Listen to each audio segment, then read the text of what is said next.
Take my hand away. Thank you, council. Yeah, that's all right.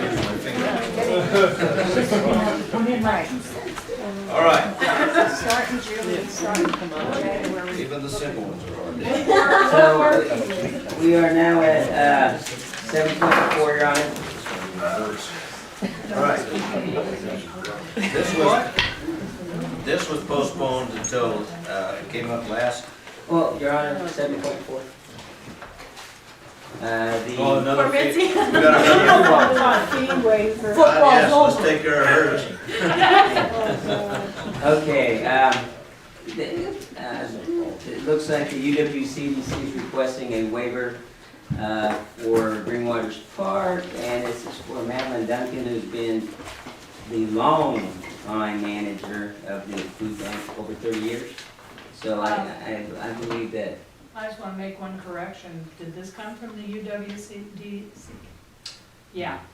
CDC? No, I didn't think so because I'm on that committee and I know nothing So about it. you guys are doing this for her? No, I'll tell you, I've only, I did a special project for that food bank.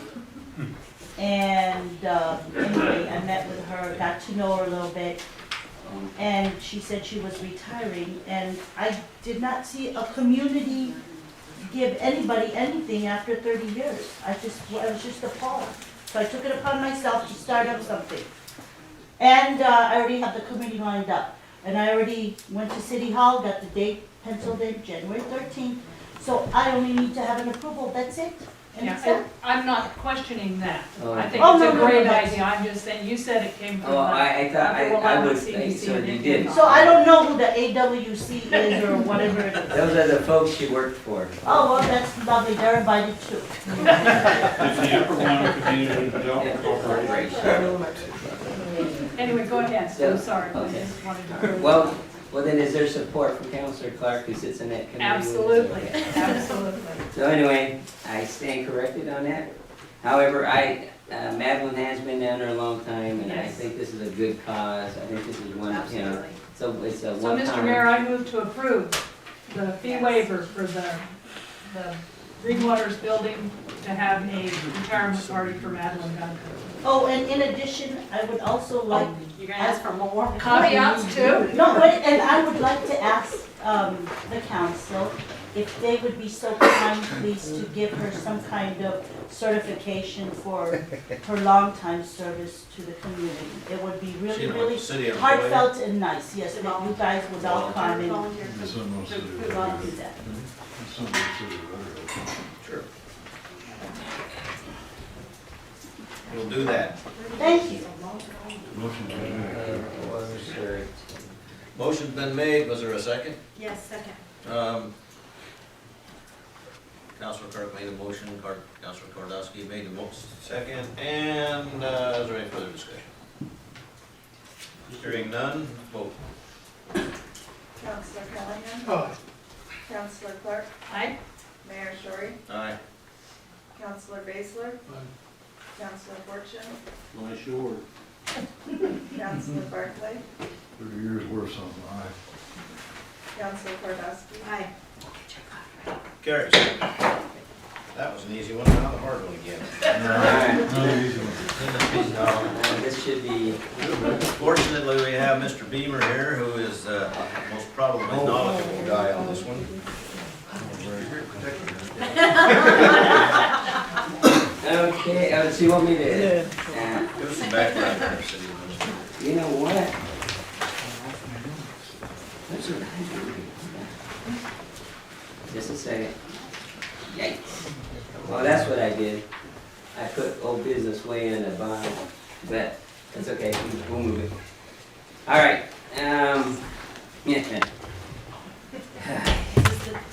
back in 2007, the Chamber of Commerce sponsored a grant through the Rural RTP, right? Recreational Trail Programs, thank you.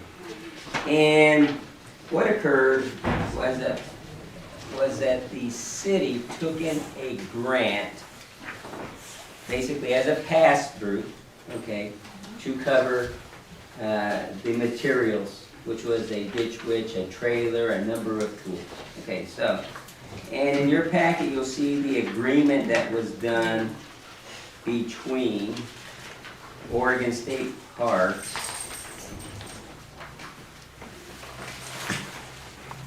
and if you look at page 59, page 6 of 6, you will see that there is not one city signature in this agreement, okay? So basically, the sponsor for this was the chamber from the beginning. This is identified in the first paragraph, page 54, as a sponsor. And yes, the first paragraph on page 54 has a sponsor.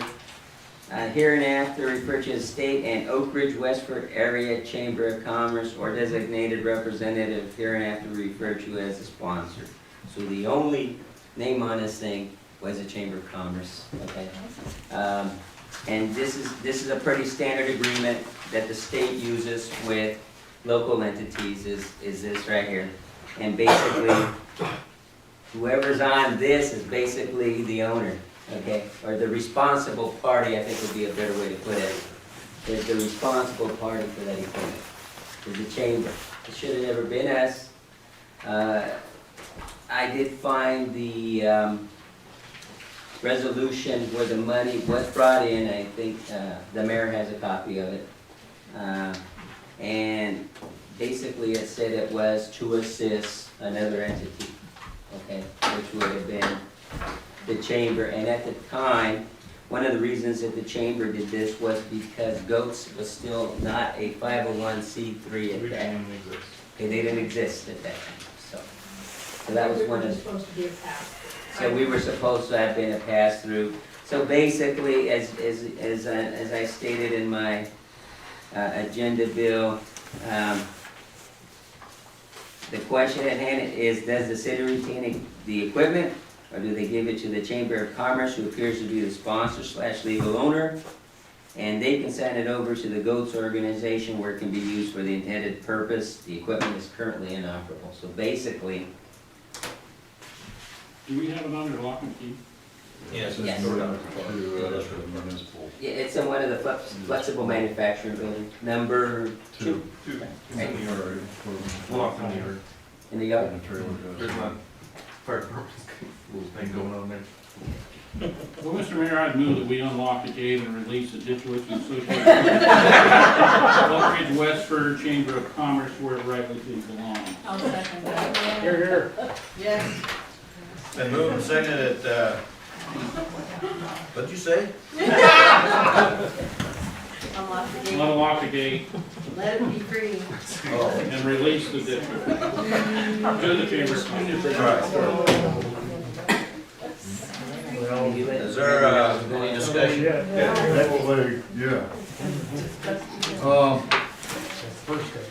Now, in the grant package, and whoever's got the answer to this question, I mean, one, to me, it's almost a contradiction. In the grant, the Oakridge Westford Chamber is clearly identified as a sponsor, and the two options on the motions is to release a ditch witch and associated equipment to the legal owner.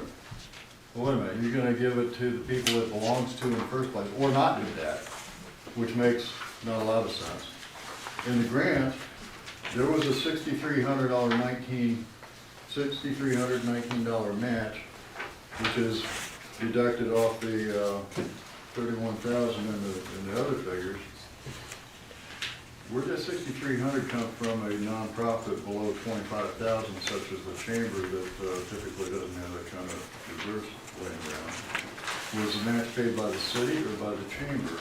In which case, there has been a cost to the general taxpayer to this ditch witch of $6,319. And to me, reading through this, and 2007 when I came here, so some of this is before my time, but if there was an example of the good old boy verbal agreement renting of equipment, which last time I checked, it is a rental contract by someone who was not authorized to engage in contracts. It's a mess, it's a big mess. But the grant was for $31,000, it included the ditch witch and other equipment.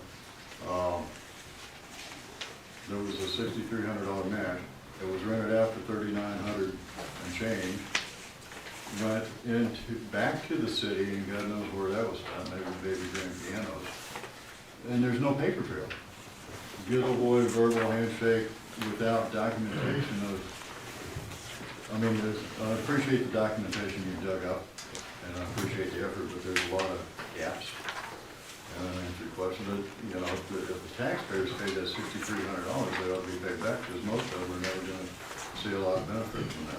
Some of them, yes, most of them, no. If it's being used on trails, a lot of them don't use.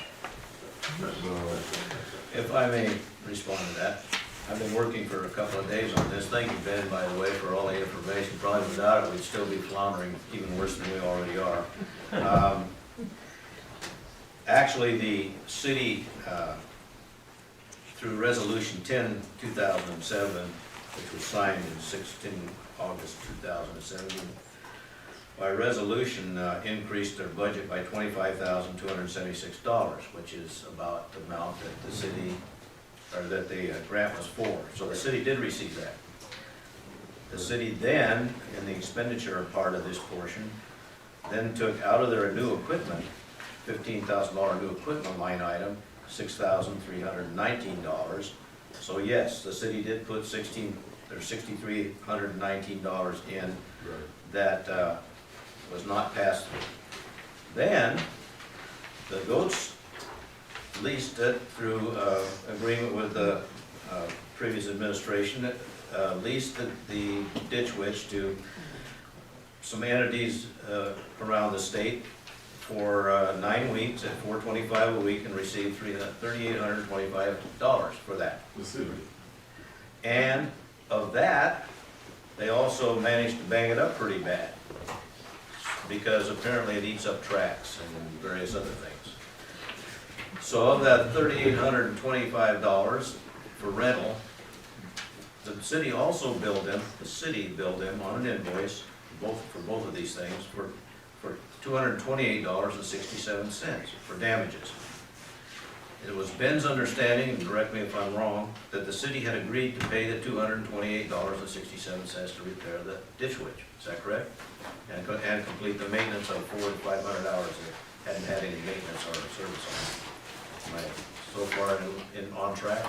Well, okay, first the goats weren't around. I wasn't part of this grant, and I've been digging through it just like everybody else has and found answers. We are locally the principal user of the machine as the grant was intended. The machine was in disrepair.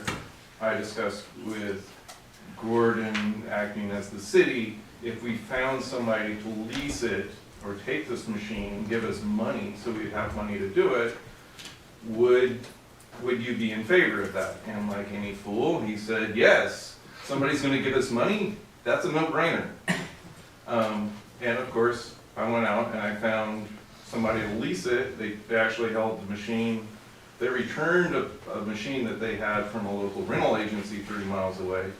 And we used this machine. They bought tracks for it, got it running into an operable state, and used it for 10 weeks. With the idea that that would give the city some money to maintain the machine. At that time, it was felt that the machine was on the ownership of the city of Oakridge. And so the whole agreement was between myself acting as GOATS, or the Greater Oakridge Area Trail Stewards, as a nonprofit, and the city of Oakridge, Gordon acting as representative. And through emails, we never signed a contract, true, but through emails we came up with an idea of how we could get this machine back in service. In 2011, the machine was either in service or leased to somebody else for about 125 days. In 2012, it was in service for 5. So we're just trying to get this machine that was intended for a particular use, back into that use and finding money to do that. And so that's what the lease was about. I guess where it's confusing for me and maybe somebody else, basically, you got a piece of equipment that is clearly identified as property of the Oakridge Westford Chamber of Commerce, who allows the city of Oakridge to rent their equipment, receive the revenue, God knows where that went. That'd be like somebody asking me to borrow your truck, But and me saying yes. until today, or until all this has kind of come to a head, it was always clearly, in the previous administration, it was clearly the city of Oakridge. Even Chuck asked us not to change the oil, that's their responsibility. And we did that once, and that's the last oil change it Well, saw. it shouldn't have been in the city because it belonged to the chamber. But from the that start. is water under the bridge at this point. Yes, Very it is. And that's part of what the documentation, what I was given with the documentation and the verbal, there's a better way to do things, obviously. This is the reason that I brought it up the last meeting and kicked it to this meeting, is because I didn't believe the city owned it in the first place, and documentation that we do have verifies that. The city, and it's clear through some of the emails and things, that the city also, or some people thought that the city owned it. If you own something, your name must be on a piece of paper that says you own it. Christine? I just have a question. So it sounds like we don't own it. The city of Oakridge does not own it, correct? We Okay. can't find anything that So says we do. we can't really make any decisions about who gets it next, but we have been custodians of it for the Yes. past 5 years. Do we have a responsibility to repair it before it goes to its rightful home, wherever that may be? Well, there were verbal agreements, and my understanding, there was an invoice, and I saw that, a letter here, that is an invoice for $228.67, this to the goats, for repairs. And I don't know if that was ever paid, because we frankly can't find that money, but be that as it may, where we're at now is, should we just say, we received $3,825 plus $228.67 and call it good as payment for storage, or what? So where your loss to the city would essentially be the difference between that figure and the 6,300. That's right. match. Yeah. So There's your a loss couple to the thousand city out. would be about $3,000. So what's the will of the council? You've heard all the ins and outs and bad and goods and uglies. Well, we got a motion on the floor. Yeah. Well, that's right, we do have a motion. It's been so long, I forgot. Okay, and the motion was, could you repeat the motion back to me, Jackie? Word for word for word. Word for word. That we release the ditch witch and associated equipment to the Oakridge Westford Chamber of Commerce. All right. Just one more quick question. Open the gate. Loose the dogs. Set it free. And the city has no responsibility to repair this piece of inoperable equipment, is this correct? I mean, we are returning the figures a bit low. So because you want this a to come out of my 2000 mouth, right? A 2006 model was So, $12,000, and the new one's about 19, so it's actually, it's kind of an as-is, I guess. well, Because we're gonna eat $3,000 and what, do another $3,000 repairs? No, no. $228.67. To answer, no, we don't, we do not have a legal obligation to fix it, no. However, that M word could come in, but legally, no. Does it still need a front idler? Actually needs to One of those things? Yeah. Got pictures. It's actually the push work. And a push fork. The push work. Ruth Ann got the verbiage wrong, but Oh, okay. Anyway, you've heard the motion, you've heard the discussion. Is there any further discussion? Let's vote. Councilor Fortune? Aye. Councilor Clark? Aye. Mayor Short? Aye. Councilor Barclay? All right, Councilor Kordowski? Aye. Counselor Baszler? Counselor Callahan? Carries. Was there ever a second? Yes. Yes, there was. Okay, Don't ask me who. just checking. I can't remember that part. Okay. It was me. All right. 5 minutes. All right, we got through that one. But, Your Honor, please.